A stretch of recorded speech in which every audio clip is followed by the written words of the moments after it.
आपका स्वागत है एनएस एजुकेशनल चैनल में। यह जो प्रश्न दिख रहा है हम लोग आसानी से 1 मिनट में सीखते हैं। इस टाइप के मैथ को आप 20 सेकंड में उड़ा देंगे। चलिए अब हम लोग बनाने की प्रयास करते हैं। देखिए प्रश्न कर रहा है कि 20 वस्तुओं का क्रय मूल्य x वस्तुओं के विक्रय मूल्य के बराबर है। x वस्तुओं के विक्रय मूल्य के बराबर है। कह रहा है कि लाभ में 25% होता है, तो कह रहा है कि x का मान निकालिए।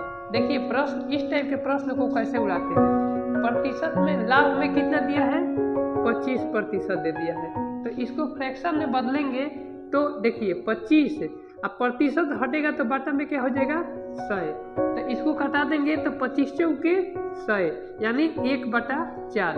यानी कहने का मतलब ये हुआ कि 4 रुपया के वस्तु हुआ, 1 रुपया के लाभ पर वो क्या कर रहा है, 1 रुपया का लाभ उसको प्राप्त हो रहा है। यानी 4 रुपया के वस्तु है, 1 रुपया लाभ प्राप्त हुआ तो कितना हुआ, 5 रुपया हुआ ना। अब देखिए तो ये कहने का मतलब है कि ये सीपी का मान हो गया, ये क्या हो गया सीपी का, ये क्या हो गया एसपी का। अब प्रश्न के अनुसार अब हम लोग पढ़ते हैं। कह रहा है कि 4 रुपया के सीपी,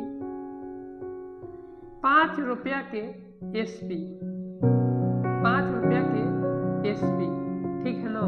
अब देखिए तो देखिए 4 और सीपी के मान देखिए यहाँ पर कितना है 20, कितना है 20 है। अब कह रहा है कि x वस्तु के विक्रय मूल्य के बराबर है, यानी बराबर है कितना के 5 एसपी के।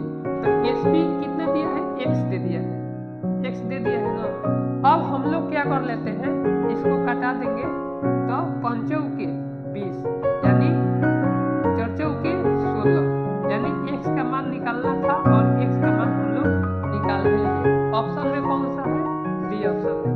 यदि आपको समझ में आया है तो लाइक शेयर सब्सक्राइब करें। धन्यवाद।